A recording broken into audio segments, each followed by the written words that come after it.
मैले उपवासको साथमा प्रार्थना गर्दै गर्दा अनि मैले त्यहाँ चाहिँ उपवासको साथमा प्रार्थना गर्दै गर्दा दिदीबहिनीहरू रोएर गुहार मागिरहेको मैले देखेँ दिउँसो रोएर। अनि म प्रार्थना घुट्नामा गएर प्रार्थना गर्दै थिएँ, दिदीबहिनीहरू रुँदै चाहिँ सहायता माग्दै थिए। राम्रो कपडा लगाएका छन्, मेकअप गरेका छन्, तर रुँदै उनीहरूले सहायता माग्दै थिए। अनि मैले मेरो अगुवालाई भने, बात गरेँ। अनि उहाँले भन्नुभयो बम्बईमा यस्तो रेड लाइट एरिया छ, थुप्रै नेपाली चेलिब्रेटीहरू त्यहाँ छन् अनि भन्नुभयो। अनि त्यसपछि मैले मेरो लिडरलाई बात गर्दै गरेँ, उहाँले आउनुलाई सेवा गर्नु भनेर भन्नुभयो। अनि त्यसपछि यो चाहिँ परमेश्वरले दिएको बोलावट भएको कारणले अनि धेरैचोटि मलाई धेरै अलग अलग संस्थाले आउनुहोस् हामीसँग काम गर्नुहोस्, रुपैयाँ पैसाको चिन्ता लिनु पर्दैन भन्नुभयो। अनि मैले नि म रिपोर्ट बनाउन जान्दिनँ, म रिपोर्ट बनाउन पनि मान्दिनँ। प्रभुको सेवा बिना फोटो र बिना रिपोर्ट हुन्छ भने चाहिँ म छु भन्दा कतिले नाइ भन्नुभयो। अनि नाम मैले नलिउँ, कतिले नाइ भन्नुभयो। तर म अनि हामी स्वतन्त्र भएर परमेश्वरको अधीनमा भएर त्यो दिदीबहिनीहरूको बिचमा सेवा गरिरहेका छौँ। र एउटा हाम्रो चर्च चाहिँ रेड लाइट एरियाभित्र पनि अहिले चर्च पनि लाग्दछ। हजुर। अनि न्यू बम्बईमा हामी जहाँ बस्दैछौँ त्यसलाई न्यू बम्बई, नवी मुम्बई भनेर भन्छन्। त्यहाँ चर्च नेपाली चर्च थिएन, नेपाली विश्वासी पनि थिएन। धेरै समयको अन्तरालपछि एकजना नेपाली दिदीलाई भेटेँ, उहाँ विश्वासी हुनुहुन्थ्यो। अनि हामी बसेर प्रार्थना गर्थ्यौँ, उपवासको प्रार्थना गर्थ्यौँ। उपवासको प्रार्थना गर्दै गरेर हामी यही नै प्रार्थना गर्थ्यौँ, प्रभु यहाँ तपाईँले नेपाली चर्च त खडा गर्नुहोस् र अगुवाहरू पनि खडा गरिदिनुहोस्, नेपाली अगुवाहरू पनि खडा गरिदिनुहोस्। अनि आज म परमेश्वरलाई धन्यवाद दिन्छु। अनि अघि हजुरले भने जस्तै हामीले धेरैलाई सुसमाचार सुनाएर ल्याएर प्रभुमा बढायौँ। अनि उनीहरूलाई बप्तिस्म दियौँ, ट्रेनिङहरूमा पठायौँ। धेरैचोटि चाहिँ हामीलाई लाग्थ्यो अब ट्रेनिङ दिएर पठाइएको छ, अब चाहिँ यिनीहरूलाई हामीसँगै राखेर चाहिँ हाम्रो अन्डरमा काम गरोस् है भन्ने लाग्थ्यो। तर कतिले चाहिँ होइन, आफै गइसकेपछि त्यति बेला एकचोटि अलिकता झस्का जस्तो लाग्यो। तर प्रार्थना गरेँ, प्रभुले भन्नुभयो सेवा त गर्दैछ नि, चर्च त मेरो हो नि। अनि अहिले म प्रभुलाई धन्यवाद दिन्छु कि अनि उनीहरू त्यसरी गएर पनि परमेश्वरले त्यो मौका दिनुभयो, त्यो समय दिनुभयो ताकि उनीहरूलाई हामीले ट्रेनिङहरूमा मेन्टल गर्दै बढाउन सक्यौँ। र अहिले त्यहाँ त्यसरी नेपाली सेवकाई बढ्दै गरेको बेलामा त्यो चाहिँ एकदमै खुसी छ। अनि एकदमै आनन्दित छु कि अहिले पहिला एउटै पनि नेपाली चर्च थिएन, दुईवटा मात्र, हामी दुईजना मात्रै विश्वासी थियौँ भने अहिले 5-6वटा नेपाली चर्च नवी मुम्बईमा पनि भएको छ। त्यो चाहिँ परमेश्वरलाई चाहिँ सबै त्यसको क्रेडिट अनि परमेश्वरलाई नै जान्छ, किनकि त्यो चाहिँ परमेश्वरले गर्नुभयो। र परमेश्वरले जुटाउँदै परमेश्वरले ज्ञान र बुद्धि पनि दिनुहुन्थ्यो। अनि मैले मेरो साथीहरूलाई भन्थेँ तपाईँहरू न्युज पेपर पढ्नुहुन्छ, पढेर सिद्ध्याएपछि त्यो नफ्याल्नुहोस् है। महिनाको अन्तिममा म आउँछु मेरो स्कुटी लिएर, अनि त्यो न्युज पेपर लिन्थेँ उहाँहरूसँग, अनि लगेर मैले बिक्री गरिदिन्थेँ पुरानो पेपरहरू। त्यो पैसा आएकोले म दबाई किनेर पनि दिन्थेँ अरू, अनि कतिले एड गर्थेँ। अनि एकजनाले सोध्थ्यो किन यो चाहियो, किन लिएर गएको? मैले यो लिएर जान्छु, म बिक्री गर्छु, यसको आएको पैसाले चाहिँ फलानु मानिसहरूलाई एचआइभीको दबाई खुवाउँदैछौँ भनिसकेपछि उहाँले त्यसै लिन आउनु पर्दैन, हामी छोड्छु, पैसा पनि दिन्छु भन्नु लाग्नुभयो। हजुर। अनि त्यहाँको लोकल मान्छेहरूले पनि अहिले चाहिँ हामीलाई चाहिँ राम्रो तरिकाले हेर्दछन्, उनीहरूले हामीलाई दबाउन खोज्दैनन्। राम्रो त्यहाँको हाम्रो यहाँको अवस्थामा भने वडा अध्यक्ष भन्छौँ, त्यहाँ चाहिँ नगर सेवक भनेर भनेको छ। उनीहरू नगर सेवकले पनि हामीलाई चाहिँ एक प्रकारले मान सम्मान गरेर हेर्दछ। हजुर। परमेश्वरले बोलावट दिनुहुन्छ भने भोको नाङ्गो कहिल्यै राख्नुहुन्न, त्यो मैले पाएको छु। मेरो अब अहिले यहाँलाई के भनौँ, शिरदेखि पैतालासम्म जे पनि मसँग छ यो मेरो गिफ्टमा आएको कुरा हो। आमेन। मलाई यसको कस्ट कति हो भनेर कसैलाई सोध्यो भने थाहा छैन। हातमा लगाइरहेको घडीलाई पनि कति हो थाहा छैन। अनि एकचोटि म एउटा घडी देखाइदिनु होइन, त्यो लगाएर है एकचोटि माथि हो होइन, एकचोटि म जुम गरिहाल्छु। हजुर पर्खिनुहोस्। अनि यो घडीको गवाई, हजुर भन्नुहोस्, त्यो घडीको गवाई पनि भन्नुहोस् एकचोटि। यो घडी मैले लगाएँ, अब मलाई थाहा थिएन, मलाई त के छ घडी त हो, हजुर समय हेर्नु छ, मलाई अरू के चाहियो, घडी हो समय हेर्नु छ। म एकचोटि एउटा टिकट काट्न चाहिँ ट्राभल एजेन्टमा बसिरहेको थिएँ, 3-4जना मान्छेले बाहिरबाट हेरै गर्दै थियो, मलाई घडीलाई हेर्दै गर्दै रहेछ, के होला भने। अनि बाहिर निक्लेपछि तपाईँको घडी देखाउनुहोस् न भन्नुभयो, तपाईँको घडी देखाउनुहोस् न भन्नुभयो। खोलेर दिएँ, ल हेर्नुहोस् मेरो त घडी हो, समय हो, अनि देखाउनुहोस् दिएँ। अनि उनीहरू अघि नै भनेको होइन त्यो भनेर, के हो यो मन चुप लाग्यो, अब सोध्नु पनि भएन। अनि घरमा आएर हेरेँ, यो घडी रोलेक्सको रहेछ। आमेन आमेन। कति पर्छ होला जस्तो लाग्छ हजुरलाई? कतिको पर्छ भन्यो उनीहरूले चाहिँ, जो थाहा पाउने मान्छेहरूले? रोलेक्स त महँगो हुन्छ। मैले अनि घरमा आएर अनि मैले चाहिँ इन्टरनेटमा हेरेँ, अनि यसको भाउ देखेर म आफै छक्कै परेँ। हजुर, म आफै छक्कै परेँ। कति रहेछ त्यहाँ मैले हेरेँ, उसमा इन्डियामा 2,50,000 को। इन्डियन 2,50,000 भनेपछि नेपालमा कति पर्छ? म हिसाबमा 3.5 लाख जति पऱ्यो नेपालको। म हिसाबमा कमजोर भएको मान्छे। हजुर, एकदम परमेश्वरले हजुरलाई एकदमै धेरै आशिष दिनुभएको रहेछ। एमएससी दर्शकबिन तपाईँलाई फेरि पनि स्वागत छ। हामी यहाँ फेरि उपस्थित भएका छौँ। आज तपाईँहरूको माझ फेरि विशेष सन्दर्भ लिएर आएका छौँ र आज तपाईँ जो हाम्रो स्क्रिनको अगाडि हेर्दै हुनुहुन्छ उहाँ हुनुहुन्छ अभय शर्माजी र उहाँ पास्टर पनि हुनुहुन्छ। साथसाथै उहाँले धेरै योगदान पुर्याउनु भएको छ इसाई जगतमा र गैर इसाई जगतमा, र आज भर्खर उहाँलाई चाहिँ राष्ट्रिय कृष्ण महासङ्घबाट सद्भाव दूतको प्रमाणपत्र पनि मिलेको छ र यसै सन्दर्भमा रहेर हामी उहाँसँग छोटो छलफल गर्नेछौँ उहाँको सेवाकाईको बारेमा, उहाँले कसरी प्रभुलाई चिन्नुभयो र उहाँ सद्भाव दूत जो आज उहाँ नियुक्त हुनुभयो अथवा प्रमाणपत्र उहाँले पाउनुभयो, उहाँलाई कस्तो महसुस भइरहेको छ भनेर हामी यसलाई चाहिँ अगाडि लानेछौँ। सुरुदेखि अन्त्यसम्म हेरेर हामीहरूलाई साथ दिनुहोला। सर, तपाईँलाई स्वागत छ। हुन्छ, धन्यवाद। कस्तो लागिरहेको छ नेपालमा अहिले आएको? तपाईँ धेरै लामै भइसकेको छ अहिले, अनि अहिले आज तपाईँलाई चाहिँ राष्ट्रिय कृष्ण महासङ्घबाट चाहिँ सद्भाव दूतको लागि प्रमाणपत्र पनि मिलेको छ। कस्तो अनुभव हुँदैछ यो हुँदै गर्दाखेरि? म त सुरुमा परमेश्वरलाई धेरै धन्यवाद दिन चाहन्छु।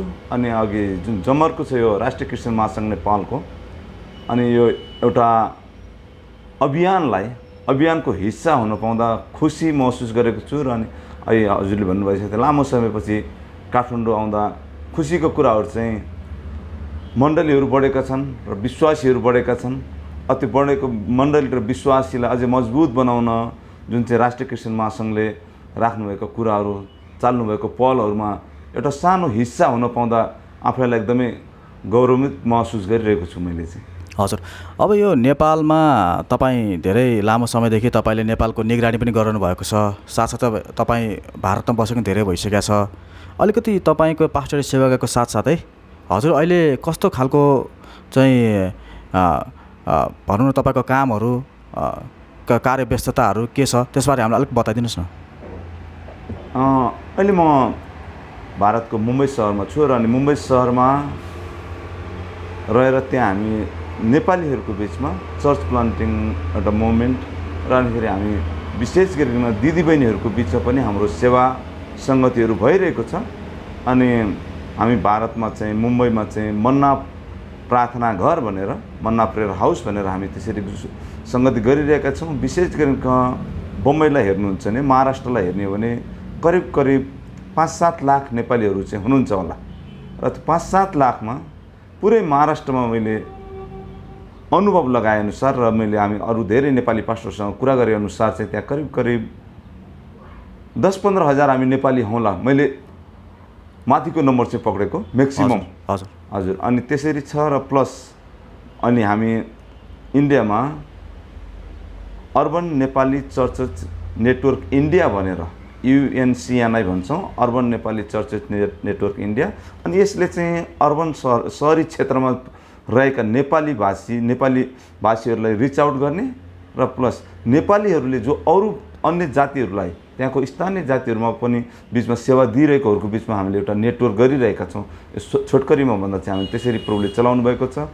अनि 2018मा हामीले UNCNI को पहिलो कन्फरेन्स गुजरातमा गऱ्यौँ, गुजरातको अहमदाबादमा। त्यसपछि फेरि नागपुरमा गर्ने मौका पायौँ र कोभिडले गर्दा रोकिएका थियौँ र यो नेटवर्कलाई यसरी साथमा हामीले गर्दै गर्दा अहिले झन् महासङ्घको हिस्सा हुन पाउँदा खुसीको कुरा छ। हजुर, यो तपाईँले जुन महिला दिदीबहिनीहरू बिचमा सेवाकाई गर्दैछु भन्नुभयो अघि, त्यसको साथसाथै हजुर चर्च प्लान्टिङको कुरा गर्दै हुनुहुन्छ, विशेष गरी सहरी क्षेत्र एरियामा। यो जुन तपाईँले गर्दै हुनुहुन्छ दिदीबहिनीहरूलाई सहयोग, यो चाहिँ कुन INGO मार्फत हो कि अथवा इसाई INGO मार्फत हो कि अथवा के हो? अलिकति यो गैर इसाई INGO हो कि? अलिकति यसको बारेमा अलिक बताउनुहोस् न। यो जुन दिदीबहिनीहरूको बिचमा अहिले यहाँले कुरा गर्दै गर्नुभयो, यहाँ यो पनि हाम्रो सेवकाईकै हिस्सा हो र यो हामी कुनै पनि संस्थाको अन्डरमा छैनौँ, हामी स्वतन्त्र भएर सेवा गर्दैछौँ। अब धेरैचोटि लाग्छ प्रश्न, कसरी स्वतन्त्र भएर कसरी गर्न सक्नुहुन्छ, कसरी गरेको त भन्दा मलाई अलिकति पछाडि जानुपर्छ। अनि पछाडि जाँदा चाहिँ जब म 99 मा बाइबलको ट्रेनिङ गर्दै थिएँ, बाइबलले ट्रेनिङ गर्दै गर्दाखेरि त्यहाँ चाहिँ मलाई, अनि हामी जब आउटरिचमा थियौँ, अब ट्रेनिङ सिद्धिनै बेला भइसकेपछि मेरो एकजना साथीले भन्नुभयो कि हामी दुवैजना जाउँ, अब दिल्लीमा गएर सेवाकाई गरौँ, हामी दुईजना गएर दिल्लीमा सेवाकाई गरौँ भनेर उहाँले भन्नु, रुपियाँ पैसाको चिन्ता नलिनु भन्नुभयो। अनि उहाँले टिकट पनि निकाल्नु भयो मेरो दिल्ली जानलाई। अनि त्यतिखेर म इन्डियाको तमिलनाडु भन्ने ठाउँको, इन्डियाको एकदमै साउथमा तमिलनाडुमा थिएँ। जुनको 17 तारिक मैले उपवासको साथमा प्रार्थना गर्दै गर्दा, अनि मैले त्यहाँ चाहिँ उपवासको साथमा प्रार्थना गर्दै गर्दा दिदीबहिनीहरू रोएर गुहार मागिरहेको मैले देखेँ, दिउँसो रोएर। अनि म प्रार्थना घुट्नामा गएर प्रार्थना गर्दै थिएँ, दिदीबहिनीहरू रुँदै चाहिँ सहायता माग्दै थिए। राम्रो कपडा लगाएका छन्, मेकअप गरेका छन्, तर रुँदै उनीहरूले सहायता माग्दै थिए। अनि मैले मेरो अगुवालाई भने, बात गरेँ। अनि उहाँले भन्नुभयो बम्बईमा यस्तो रेड लाइट एरिया छ, थुप्रै नेपाली चेलीबेटीहरू त्यहाँ छन् अनि भन्नुभयो। अनि त्यसपछि मैले मेरो लिडरलाई बात गर्दै गरेँ, उहाँले आउनुलाई सेवा गर्नु भनेर भन्नुभयो। अनि त्यसपछि यो चाहिँ परमेश्वरले दिएको बोलावट भएको कारणले, अनि धेरैचोटि मलाई धेरै अलग अलग संस्थाले आउनुहोस् हामीसँग काम गर्नुहोस्, रुपियाँ पैसाको चिन्ता लिनु पर्दैन भन्नुभयो। अनि मैले नि म रिपोर्ट बनाउन जान्दिनँ, म रिपोर्ट बनाउन पनि मान्दिनँ। प्रभुको सेवा बिना फोटो र बिना रिपोर्ट हुन्छ भने चाहिँ म छु भन्दा कतिले नाइ भन्नुभयो। अनि नाम अहिले नलिनु, कतिले नाइ भन्नुभयो। तर म अनि हामी स्वतन्त्र भएर परमेश्वरको अधीनमा भएर त्यो दिदीबहिनीहरूको बिचमा सेवा गरिरहेका छौँ। र एउटा हाम्रो चर्च चाहिँ रेड लाइट एरियाभित्र पनि अहिले चर्च पनि लाग्दछ। हजुर, त्यसो भए हजुर विशेष गरी चाहिँ यो अलिकति बेचबिखन भएका चेलीबेटीहरूको बिचमा अलिकति बढी संलग्न हुन्छ हजुर, कि अरू चेलीहरूको बिचमा पनि हजुरले सेवाकाई गरिरहनु भएको छ, त्यस्तो केही छ? जस्तो तपाईँको मेन चाहिँ तपाईँले अघि रेड लाइट त भन्नुभयो, त्यो मात्र हो कि अरू पनि छ? म चाहिँ प्रायः हामी नै भन्छु। हामी चाहिँ त्यहाँ मैले अघि भने जब 99 मैले त्यो दर्शन देखेँ, परमेश्वरले मलाई जुन दर्शन दिनुभयो रेड लाइटको लागि, म प्रार्थना गर्दै थिएँ। अनि 2002 मा परमेश्वरले मलाई असल श्रीमती दिनुभयो, जसको दर्शन पनि त्यस्तै बेचिएको दिदीबहिनीहरूको बिचमा र ती नानीहरूलाई त्यो जोखिममा भएका नानीहरूलाई चाहिँ उद्धार र मुक्तिको लागि थियो। अनि हामीले 2002 मा हाम्रो विवाह भयो, अनि 2003 मा हाम्रो नानी भयो। त्योभन्दा अनि 2002 मै मेमा हामीले एउटा नानीलाई त्यहाँबाट रेस्क्यु गरेर राख्यौँ। हामीले भने अब हामी हाम्रो ब्रेकफास्ट नगर्ने, म र मेरो श्रीमती ब्रेकफास्टको पैसा यो एउटा नानीलाई रेस्क्यु गरेर ल्याएका छौँ, यसलाई चाहिँ पढाउन खर्च गऱ्यौँ भन्यो। अनि हामीले त्यहाँ दिदीबहिनीहरूको बिचमा सेवा त गर्छौँ र प्लस बम्बईमा रहेको नेपाली भाषीहरू छन् जो त्यहाँ गएर होटल लाइनमा वाचम्यान गर्ने, फ्याक्ट्रीमा काम गर्नेहरूको बिचमा पनि हामीले चर्च प्लान्टिङ मुभमेन्ट छ हाम्रो। हामी चाहिँ मेगा चर्चलाई भन्दा ठुलो चर्चलाई होइन, सानो चर्च एक ठाउँमा 20-25 जना भयो भने अब यहाँ तपाईँहरू नआउनुहोस् है, हामी यहाँबाट तपाईँको ठाउँमा आउँछौँ भन्छौँ।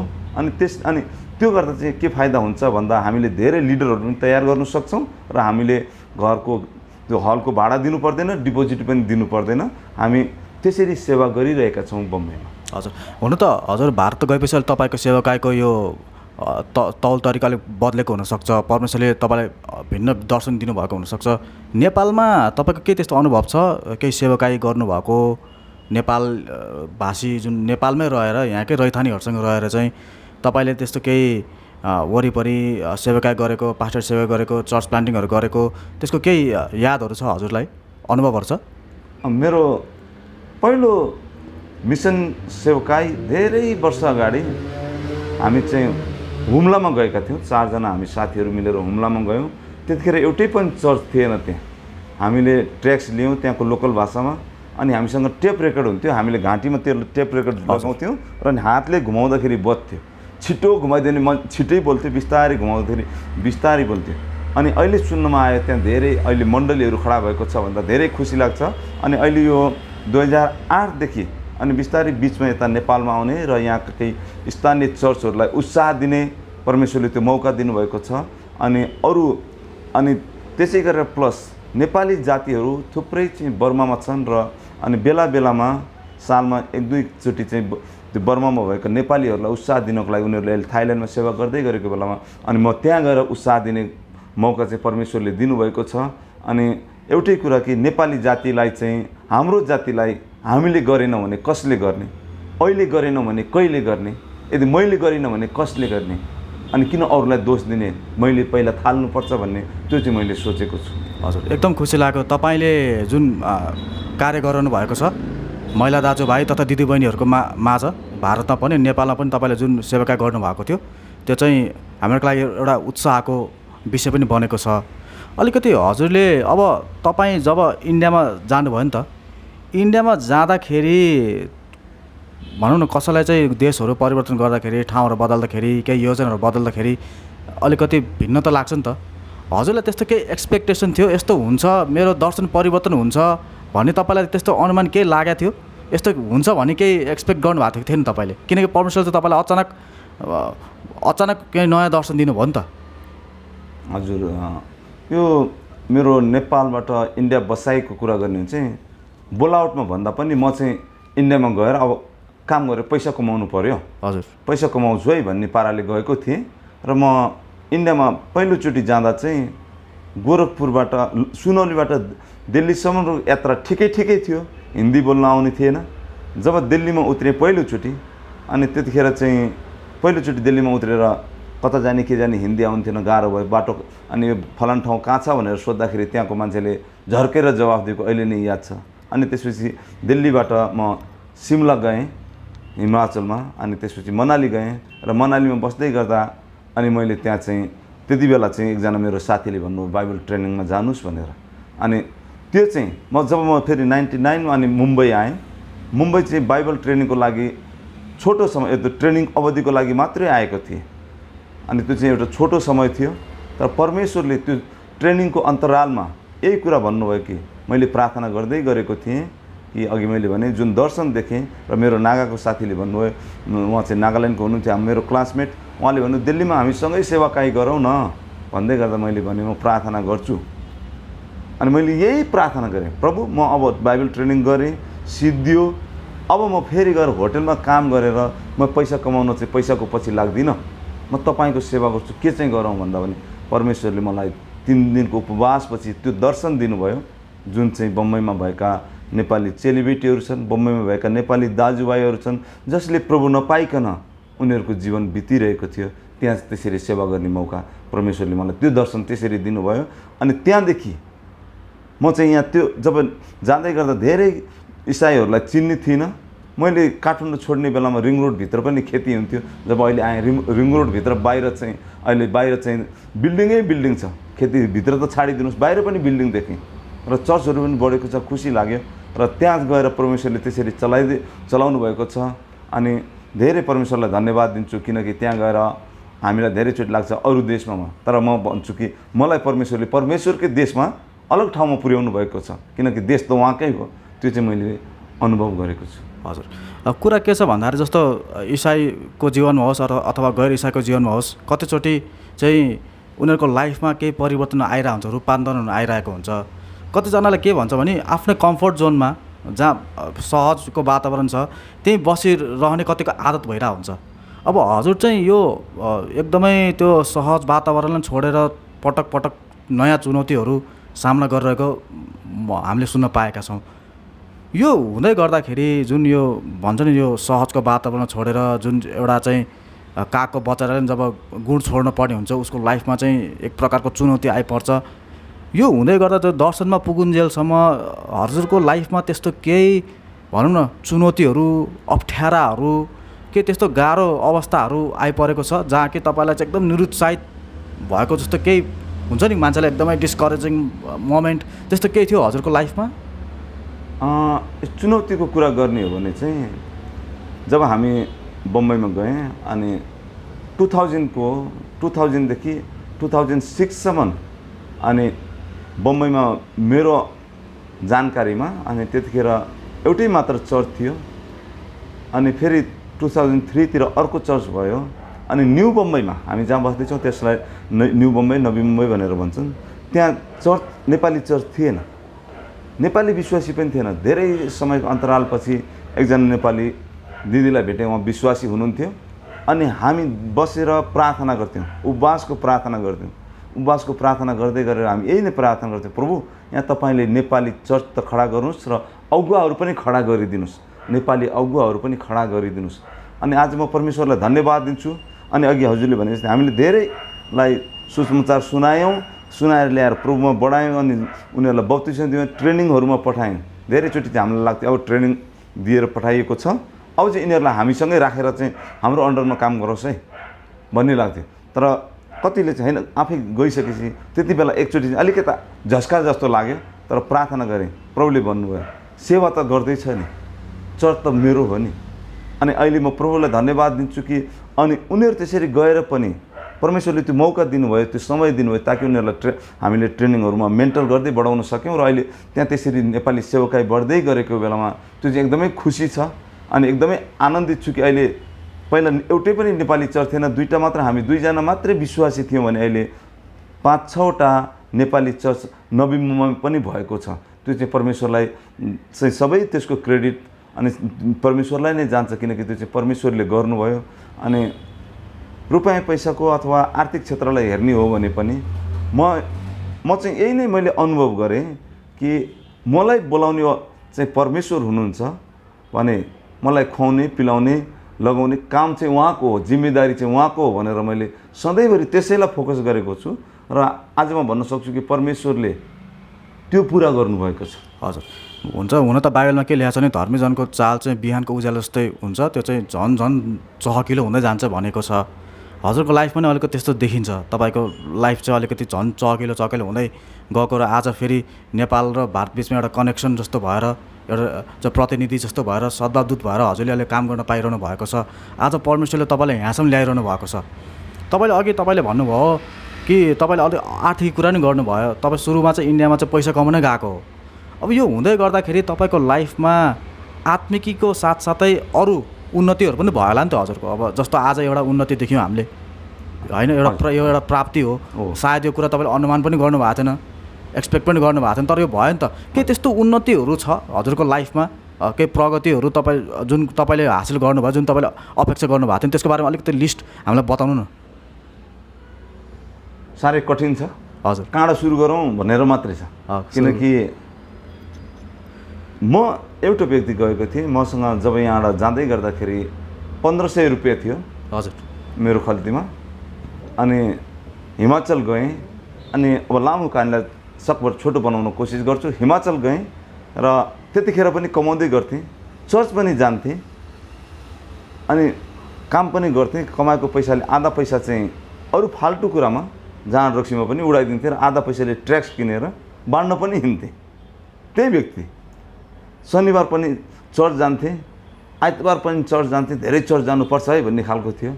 तर जब बाइबल ट्रेनिङ गर्न गएँ अनि त्यो गर्नुभन्दा पहिला चाहिँ एउटै कुरा मलाई सताइरहन्थ्यो कि पिता पुर्खाले गरेको पापको चाहिँ लेखा म लिनेछु भनेर म भनेको वचन मलाई याद आइरहन्थ्यो। अनि त्यसपछि अरू भनेको कुराहरू मैले भुली पठाएँ। अनि जब मैले बाइबल ट्रेनिङ गर्दै गरेको थिएँ त्यहाँ चाहिँ एउटै कुरा कि परमेश्वरको हृदय चाहिँ पिताको हृदय जस्तो महान छ। मैले जतिसुकै धेरै पाप गरे पनि म यदि फर्केर आएँ भने उहाँ मलाई अँगालो मार्न तयार हुनुहुन्छ भनेर यो कुरा मैले अनि जब थाहा पाएँ मैले त्यसपछि त्यसलाई विश्वास गरेँ। अनि मलाई पहिलोचोटि एकजना मेरो साथीले सर्टको कपडा गिफ्ट दिनुभयो, सिलाउने पैसा थिएन, प्रार्थना गरेर बस्दै गरेँ। त्यसपछि अर्को साथीले जति पैसा लाग्थ्यो सिलाउनको लागि उति नै दिनुभयो। उहाँलाई थाहा थिएन कि योसँग सर्टको कपडा चाहिँ छ है भनेर, तर परमेश्वरले जुटाउनु भयो। धन्यवाद दिएँ। सुरुवातमा बिना कोलगेटले महिनौसम्म पनि ब्रस गरेँ, बिना साबुनले नुहाएँ। अनि एकचोटि चाहिँ मेरो डाइरेक्टरले उहाँले मलाई भन्नुहुन्थ्यो, अब है केही समस्या पऱ्यो भने केही भयो भने भन है, केही चाहियो भने भन्न है, हामीलाई पनि मौका दिनु भनेर भन्नुभयो। मैले भने भोकै बस्छु, नाङ्गै बस्छु, तर पनि कहिल्यै मलाई यो चाहियो भनेर भन्दिनँ। मलाई जुटाउनेवाला चाहिँ मेरो परमेश्वर हुनुहुन्छ भनेर भने। अनि त्यसपछि परमेश्वरले जुटाउँदै जानुभयो। अनि मलाई एकचोटि एकजना मेरो साथीले लेडिज साइकल चाहिँ गिफ्ट उहाँले दिनुभयो। पुरानो थियो, ट्यु टायर दुइटै फाटेको। अनि उहाँले भन्नु यो चाहिँ तपाईँले प्रचारको लागि चलाउनुहुन्छ भने चलाउन सक्नुहुन्छ है भन्नु।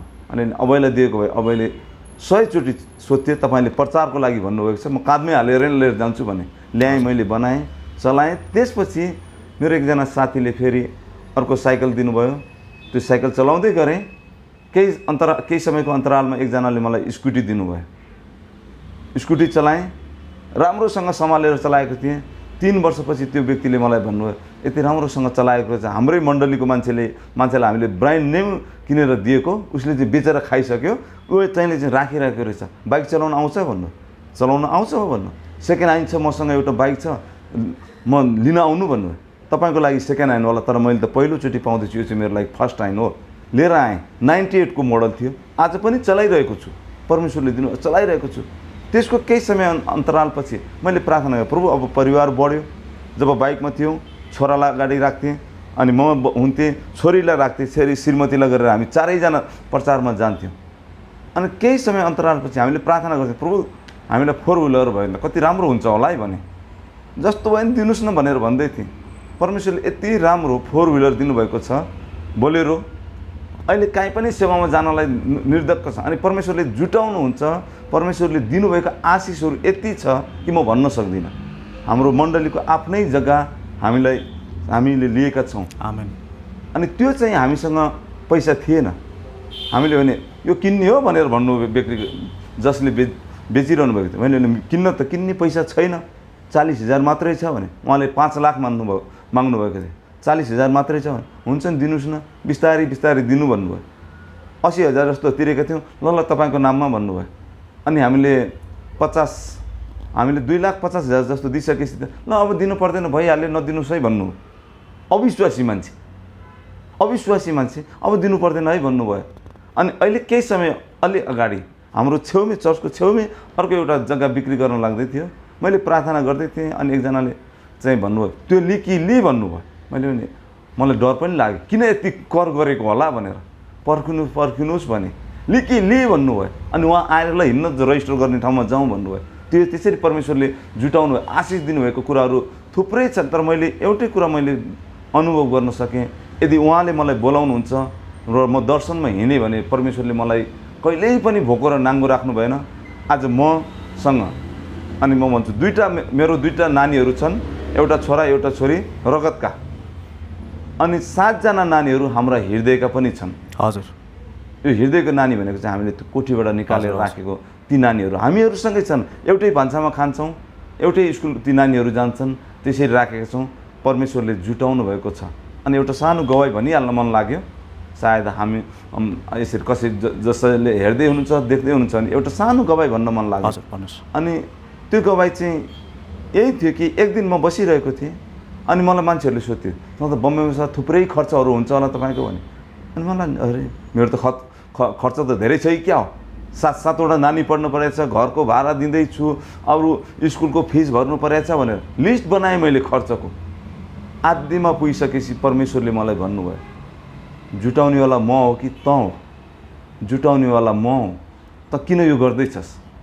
मैले रुँदै पश्चाताप गरेर त्यसलाई च्यातेर फ्यालिदिएँ। जुटाउनेवाला परमेश्वर हुनुहुन्छ।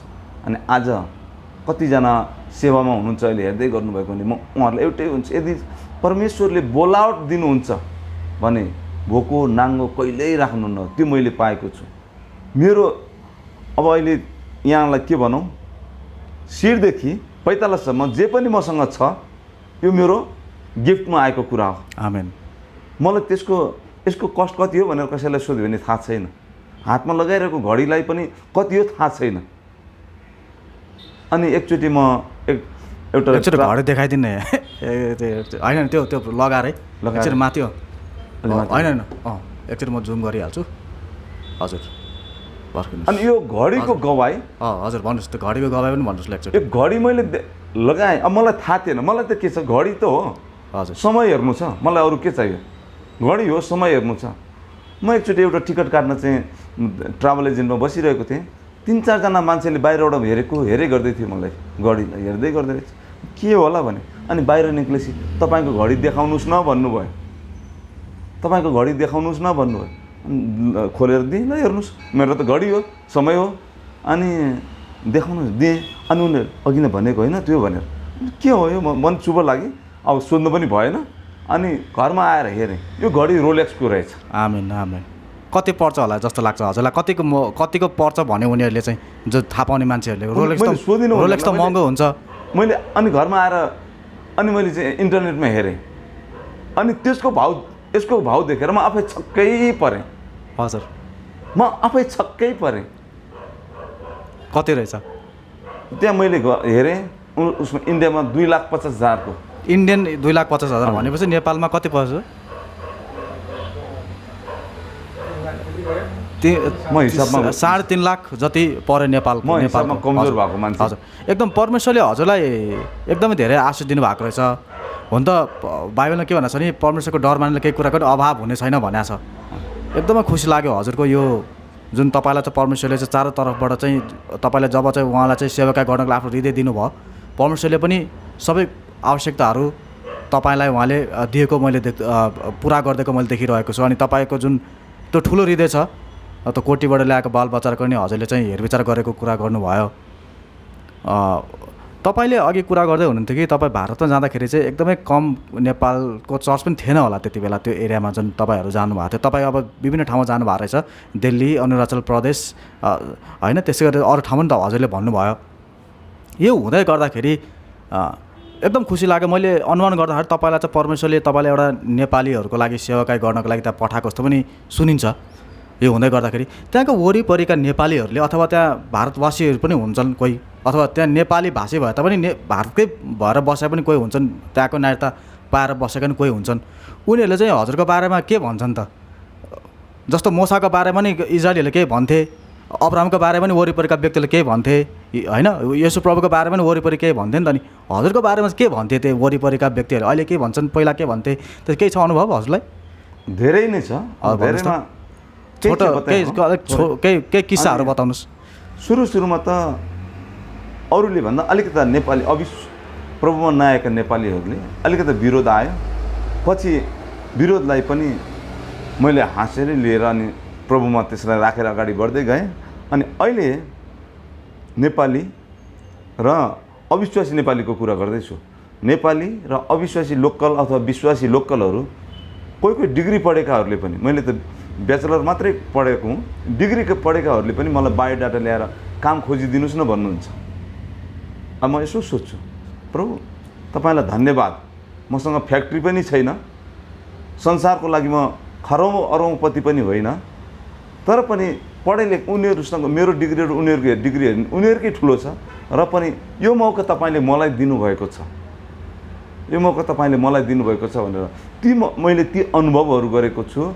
अनि धेरै मान्छेहरूले पनि आज विश्वासी होस् अविश्वासी अरूले पनि, किनकि हामी बम्बईमा हाम्रो चर्चले चाहिँ, हाम्रो मण्डलीले चाहिँ त्यहाँ हामी HIV एड्स लागेकोहरूको बिचमा काम गर्छौँ। अनि त्यसमा चाहिँ हामी उनीहरूलाई मल्टिभिटामिनहरू दिन्छौँ। अनि सुरुमा दबाईहरू पाउने थिएन सरकारबाट, र हामीले प्राइभेटमा पनि उनीहरूलाई चाहिँ दबाईहरू दिन्थ्यौँ। र हामीले अनि त्यो दबाई दिनुलाई अब कसरी चाहिँ हामीसँग त परमेश्वरले जुटाउने हो, र परमेश्वरले जुटाउँदै परमेश्वरले ज्ञान र बुद्धि पनि दिनुहुन्थ्यो। अनि मैले मेरो साथीहरूलाई भन्थेँ, तपाईँहरू न्युज पेपर पढ्नुहुन्छ, पढेर सिद्ध्याएपछि त्यो नफाल्नुहोस् है।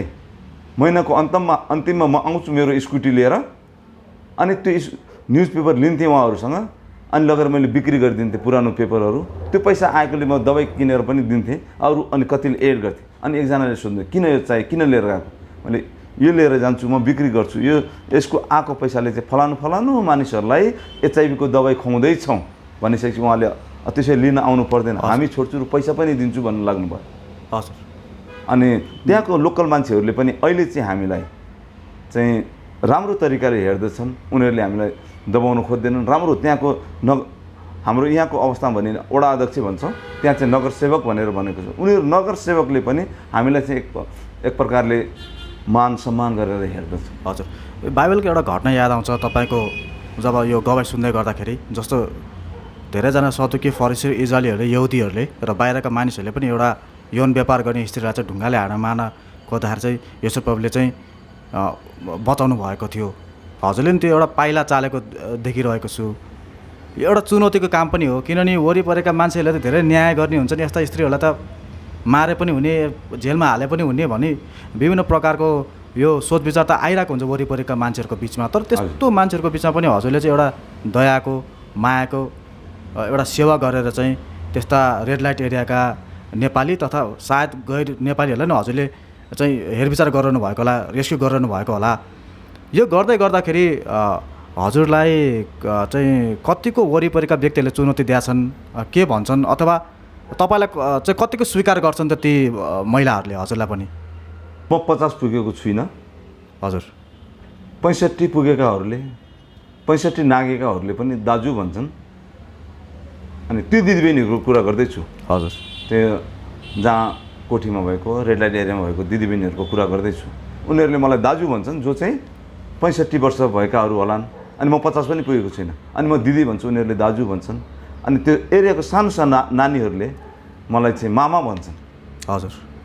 अनि मामा भन्छन्। र अनि बम्बईमा अथवा इन्डियामा हेर्ने हो भने नेपाली मात्रै होइन जो कोठीमा बेचिएका छन् अथवा भिक्टिम भएका नेपाली छन्, बङ्गलादेशका छन्, इन्डियाका अलग अलग ठाउँबाट पनि छन्। र अनि हामी जब त्यहाँ सेवा गर्दै गर्दाखेरि हामी यो नेपालीलाई मात्र हो भनेर हामीले गर्दैनौँ, किनकि सबैजना पीडित छन्। अनि हितोपदेश 31:8 अनुसार चाहिँ निमुखाहरू जसले आफ्नो पक्षमा बोल्न सक्दैन त्यस्ताहरूको पक्षमा बोलिदिए भनेर भनेको छ। अनि हामी उनीहरू बोल्न सक्दैनन् आफ्नो बारेमा, उनीहरू दबावमा छन्, बन्धनमा छन्। र हामी उनीहरूको लागि यो जातको अथवा यो ठाउँको भनेर हेर्दैनौँ। यो चाहिँ परमेश्वरको छोरी हो, यो चाहिँ परमेश्वरको छोरी हो। परमेश्वरले जति मलाई प्रेम गर्नुहुन्छ त्यति नै यो यहाँ हुने चेलीहरूलाई पनि प्रेम गर्नुहुन्छ भनेर हामीले उनीहरूलाई त्यो पाराले हेर्दछौँ। अनि त्यही कारण मानिसहरूले हामीलाई, त्यहाँको दिदीबहिनीहरूले हामीलाई चाहिँ अहिले चाहिँ घृणा गर्दैनन् जब उनीहरूले हामी को हौँ बुझे। हजुर। अलिकति यो सेकेन्ड लास्ट क्वेसन हो हजुरलाई। जस्तो हजुरले जुन महिलाहरूलाई चाहिँ सहयोग गरिरहनु भएको छ नि, सेवाकाईको त विभिन्न पार्ट हुन्छ नि, जस्तो उनीहरूलाई रेस्क्यु, उद्धार गर्ने, पुनर्स्थापन गर्ने अथवा घरमा पठाइदिने, यस्तो केही गर्नुहुन्छ हजुरले? हजुरको मार्फत, हजुरको सेवाकार मार्फत केही सुसमाचार मात्र प्रचार गर्ने हो, अथवा एकदम बेसहारा भएको छन् चाहिँ उनीहरूको नानीहरूलाई चाहिँ ल्याएर पढाउने, हेरविचार गर्ने गर्नुहुन्छ कि, अथवा त्यहाँबाट चाहिँ अर्को ठाउँमा स्थानान्तरण गरेर चाहिँ उनीहरूलाई चाहिँ एउटा सिपमूलक कुराहरू सिकाएर चाहिँ एउटा स्वाभिमान बनाउनेतिर सेवाकाई गराइरहनु भएको छ कि? अलिकति यो हजुरको यो महिला दिदी बहिनीहरूको बिचमा चाहिँ हजुरले कस्तो कस्तो खालको सेवाकाई गर्नुहुन्छ त्यो पनि अलिक बताउनु न हामीलाई। हजुर, हामीले सुसमाचार त एउटा पाटो हो। हजुर, सुसमाचार त दिनैपर्छ, प्रभुको बारेमा उनीहरूले थाहा पाउनै पर्छ, नत्र त्यहाँ म रहेको व्यर्थै हुन्छ, किनकि परमेश्वरले मलाई त्यसकै लागि राख्नुभएको छ। तर सुसमाचारमा लाँदै गर्दाखेरि उनीहरूलाई जीवन जिउने तरिका र उनीहरूको एउटा परिचय पनि हामीले बदली गर्नुपर्छ भनेर हामी मन्ना प्रार्थना घर, मन्ना प्रेयर हाउसले त्यसरी गरेका छौँ। अनि त्यो चाहिँ हामी के गर्छौँ भन्दाखेरि त्यहाँ रहेकाहरूलाई मेरो श्रीमतीले लिएर जानुहुन्छ मलमा। हजुर। अनि पैसा दिएर गएर आइसक्रिम किनेर लिएर आऊ, पहिला आफै जानुहुन्छ अनि पछि हिँड भन्नुहुन्छ उनीहरूलाई। अनि उनीहरू मेरो श्रीमतीको पछि जान्छन्। अनि कसरी आइसक्रिम माग्नु पर्दो रहेछ त्यो पहिला त दोकानको मान्छेले के भन्यो त्यो सुन्छन्। पहिला चाहिँ मेरो श्रीमतीले कुरा गर्नुहुन्छ 2-4 चोटि, अनि त्यसपछि चाहिँ अर्कोचोटि जाँदा त्यसरी सिकाउँछ। अब कतिलाई त त्यो बिचरा लिफ्टमा चढ्न आउँदैन, त्यो हामी सिकाउँछौँ।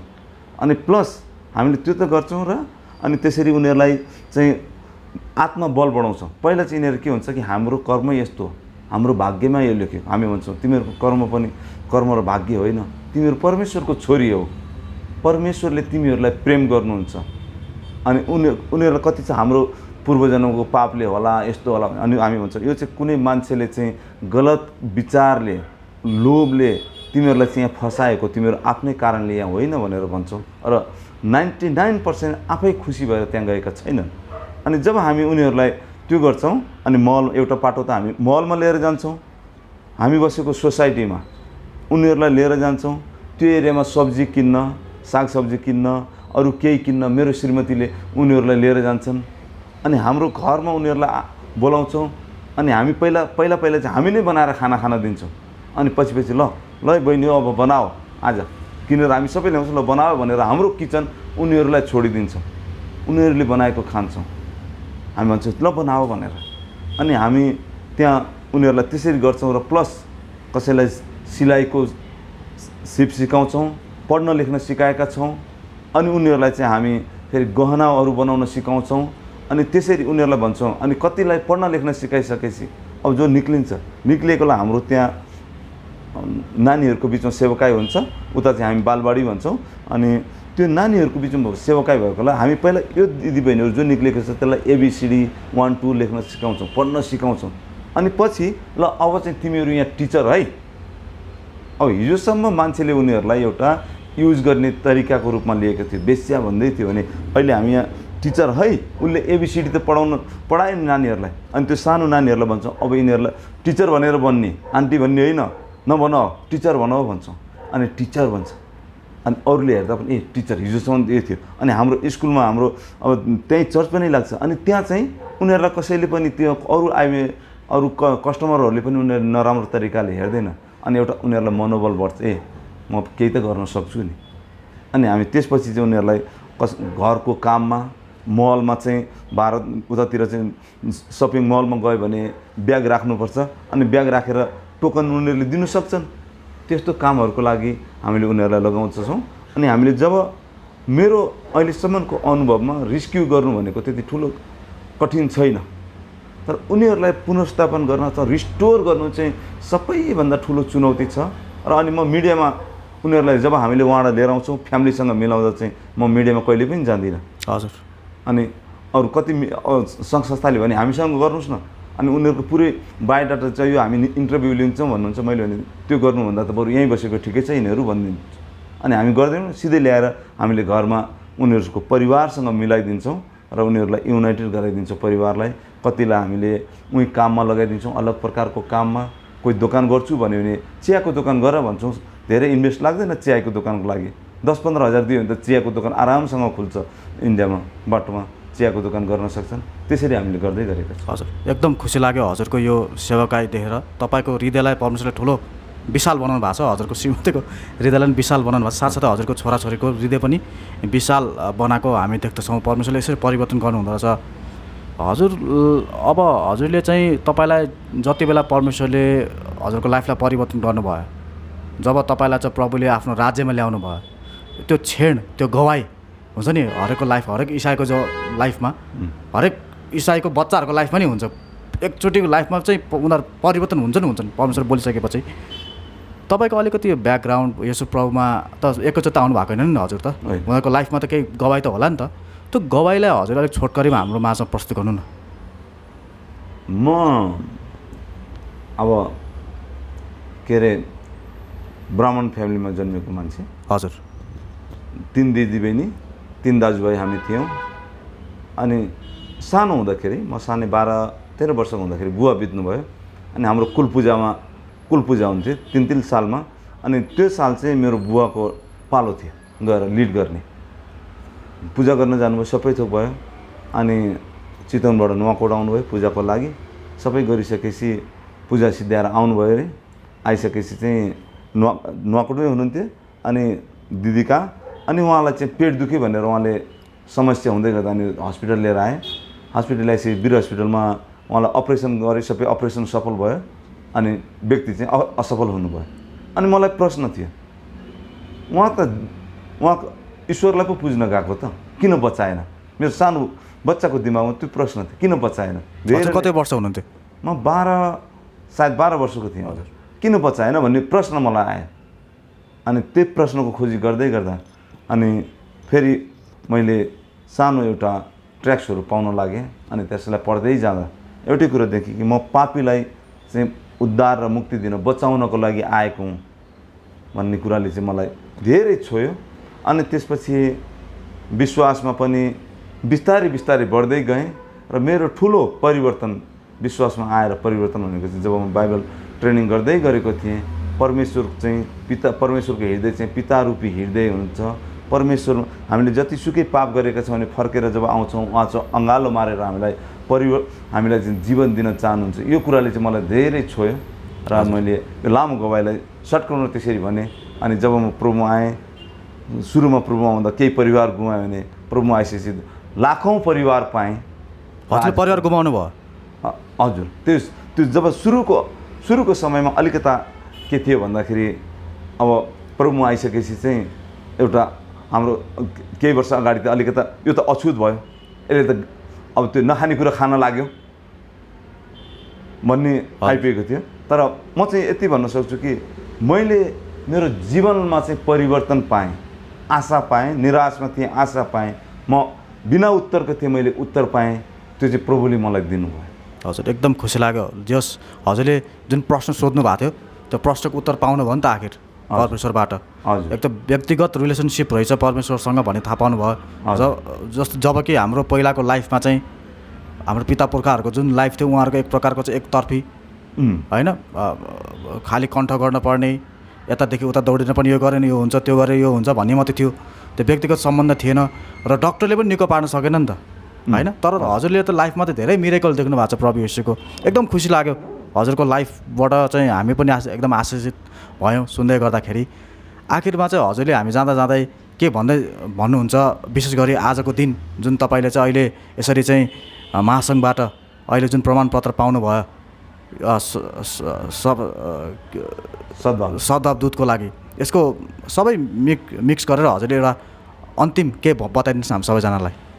म राष्ट्रिय क्रिस्चियन महासङ्घको लागि यो भन्न चाहन्छु, मैले जब सुन्दै गरेँ यो मुभमेन्ट कसरी, यो अभियान कसरी सुरु भयो र यसको लक्ष्य के थियो भनेर सुन्दै गर्दा मलाई यसले धेरै नै तान्यो।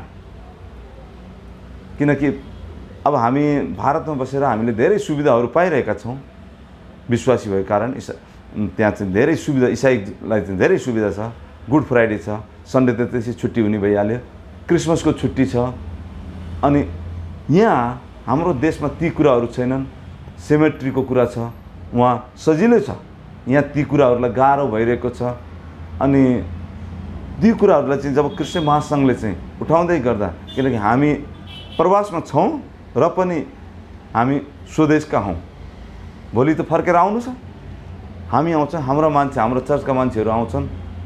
हामी चर्चका मान्छे आइसकेपछि उनीहरूले अहिले त्यहाँ पाइरहेको कुराहरू चाहिँ यहाँ किन नपाउने त? त्यो कुराले चाहिँ मलाई राष्ट्रिय क्रिस्चियन महासङ्घमा चाहिँ धेरै आकर्षित गर्यो। र अनिखेरि म प्रार्थनाको साथमा मैले जब मलाई प्रस्ताव आयो, मैले प्रार्थनाको साथमा चाहिँ हुन्छ अनि परमेश्वरले यस भनिसकेपछि मैले उहाँहरूलाई पनि हुन्छ भने, अनि हुन्छ भन्ने। अनिखेरि आजको यतिखेरको अवस्थामा चाहिँ म यहाँ सबैजना जसले हामीलाई हेरिरहनु भएको छ यही कुरा भन्न चाहन्छु कि मेरो लागि प्रार्थना नगरिदिनुहोस्, तर हाम्रो लागि प्रार्थना गरिदिनुहोस्। मेरो लागि नगरिदिनुहोस् र हाम्रो लागि गरिदिनुहोस्, हामीसँग भएर गरिदिनुहोस्। किनकि हामीसँग भएर प्रार्थना गर्नु भनेको चाहिँ जुन पीडा हामीले महसुस गरिरहेका छौँ, त्यहाँ जुन चुनौतीहरू पाइरहेका छौँ, त्यो पीडालाई पनि महसुस गरिदिनुहोस्।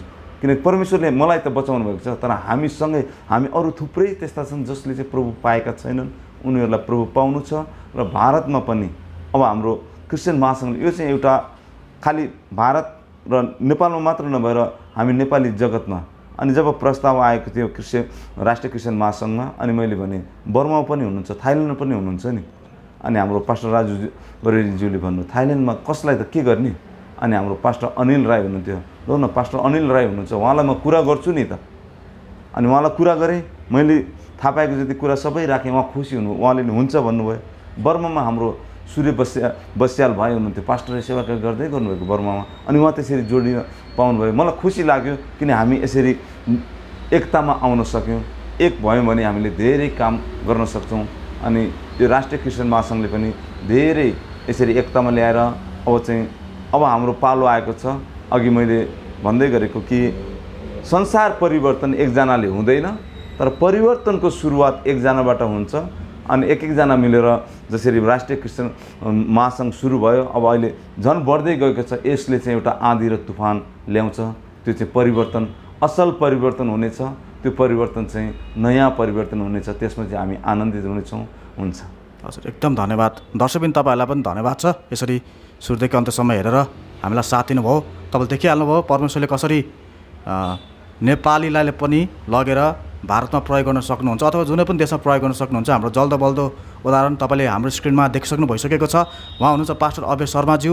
हामी उहाँलाई फेरि पनि बधाई दिन चाहन्छौँ र आगामी दिनहरूमा फेरि पनि उहाँको चाहिँ उत्तर प्रगतिको कामना गर्न चाहन्छौँ र सरलाई पनि जय मसी र दर्शकबिन तपाईँलाई पनि जय मसी।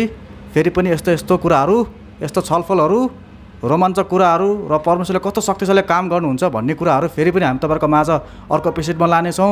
आजको दिन हामीलाई बिताइदिनुहोस्। जय मसी। जय मसी।